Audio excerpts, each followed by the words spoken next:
Honourable Tau Henare. Tēnā. Kia ora. Thank you, Mr Speaker, and congratulations on your elevation to your old position. Kei te pai.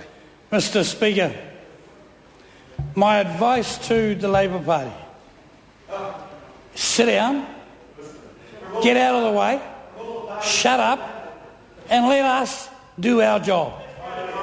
Mr Speaker, that's all they need to do, is be quiet. That's right, number one waka jumper. I'm proud of it. In fact, they're building a monument. They're building a monument this very day. And I'm very proud of that, Mr Speaker. Mr Speaker, I'm glad that Mr Shearer got up and spoke so eloquently. And the great pity, the great pity of it all is that not one member of Parliament in the last Labour administration spoke as eloquently as that member did, and that is a shame. That is a shame. We will do the work, sir, that is required, and we will put the hard yards in that is required. I absolutely support these measures. I call the Honourable Member Chris Farfui. Thank you, Mr Speaker, for the opportunity to speak to the Land Transport, Road Safety and Other Measures Amendment Bill. And before I get to the substance of the bill, can I take this opportunity, as others have, to congratulate the Speaker on his elevation to the post. I know he has vast experience in the House, and I'm sure he will be a fair-minded Speaker. But, Mr Speaker, as many members on this side of the House have said, the Labour Party supports the thrust and many of the measures in this bill, but there are a number of bones of contention that we have highlighted tonight. And as my colleague spoke about previously, the move to not take any action on lowering the blood alcohol level, I believe, is a lost opportunity. And it's a lost opportunity to take a real action on a matter that has a real public support. As David Shearer also mentioned, it's a real lost opportunity to save around 25 or 30 lives of Kiwis that are out on the roads a year. And I believe when there is an opportunity to have cross-party support to lower the alcohol level from 0.08 to 0.05, this House should have taken it. It was an opportunity, a lost opportunity to do what's right. And we have the ability to save lives of Kiwis who are out on the roads now, many of them who are out there innocently just driving down the road when someone takes the wheel, when they've had too much to drink and takes lives, and we have the ability to save 25 to 30 of those lives. I believe that is a lost opportunity.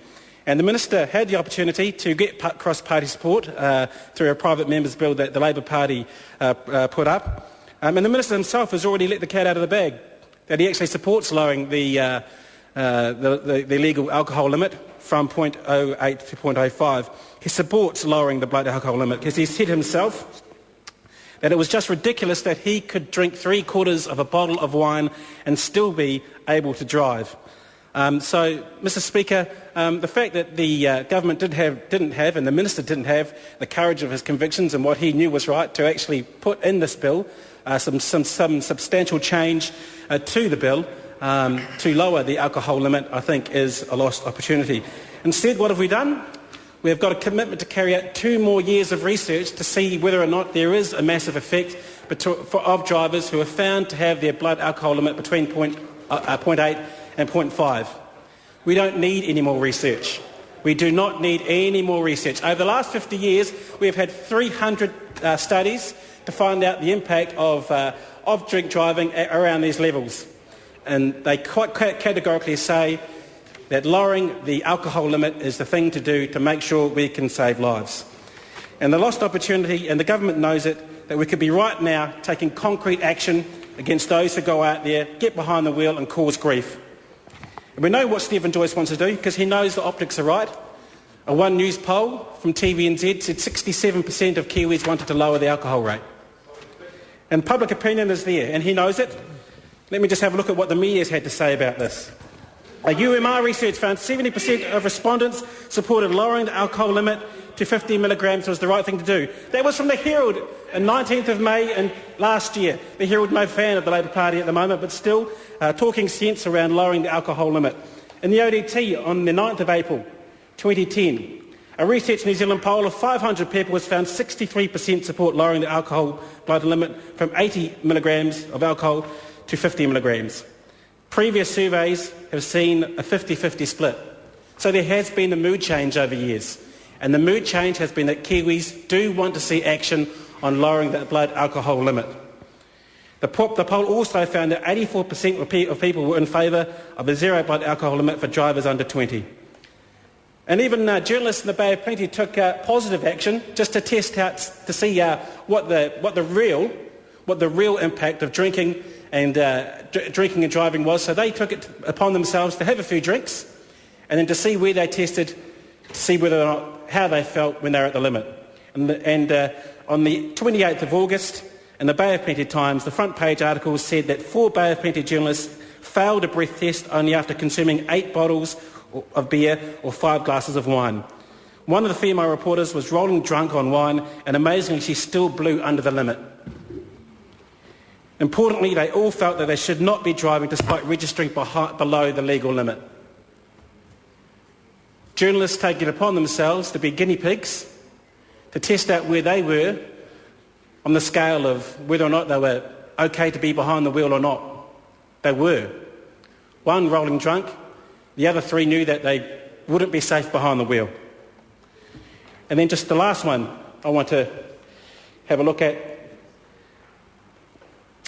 was an Otago University public health epidemiologist Jenny O'Connor, who in the ODT again on the 9th of April said drivers with a blood alcohol level of 80 milligrams are almost 4 times more likely to have a fatal crash than those with a reading of 50 milligrams.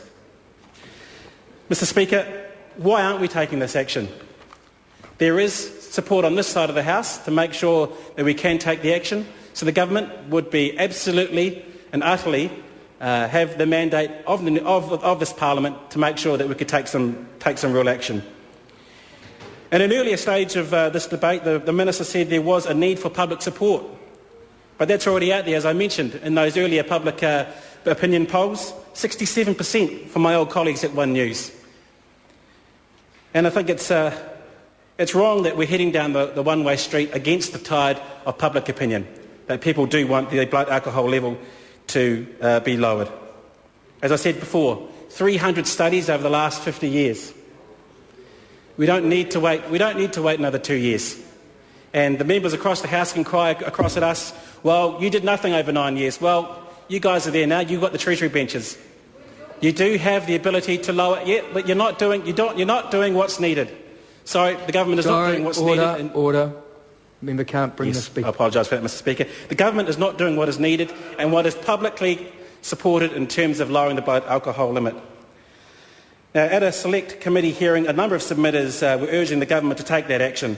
And as Gareth Hughes mentioned earlier on in this debate, there was a submission by Professor Doug Salmon. And if I can take a moment just to have a look at what he said. He said it was an appalling decision by the government to deliberately delay the lowering of the adult level of drink driving from 0.08 to 0.05. Professor Salmon said, decisions like this make me feel ashamed to be a New Zealander. It makes me feel part of an increasingly backward little nation of plodders and plonkers, having previously been a world leader in progressive social change towards safer and healthier human society. And Paul Quinn can sit on the other side of the House taking pot shots, but we're actually talking about people's lives here, Mr Quinn. And if you think it's funny that we're not taking action against lowering the blood alcohol limit, then let the record show that. Let the record show that. Professor Salmon went on. Lives are going to be unnecessarily lost and severe maiming injuries suffered to innocent New Zealanders that could be prevented over the next 2 years. While research that even the researchers are not calling for is undertaken, and the cost to the country has been predicted to be in the hundreds of millions of dollars. Mr Speaker, in this case, while we do support the thrust of this bill, the Minister has got the judgment wrong on this one. The public opinion is out there. that we should take real action because there have been too many, even young New Zealanders, losing their lives on the road. Mr Speaker, the Minister has got this wrong and he knows it. He himself has said that it is just ridiculous that someone like him can drink 3/4 of a bottle of wine and still be able to get behind the wheel. Mr Speaker, the judgment call is wrong. The judgment could have been made to reach out across to this side of the House to take some affirmative action to make sure we can save lives. But that judgment wasn't made.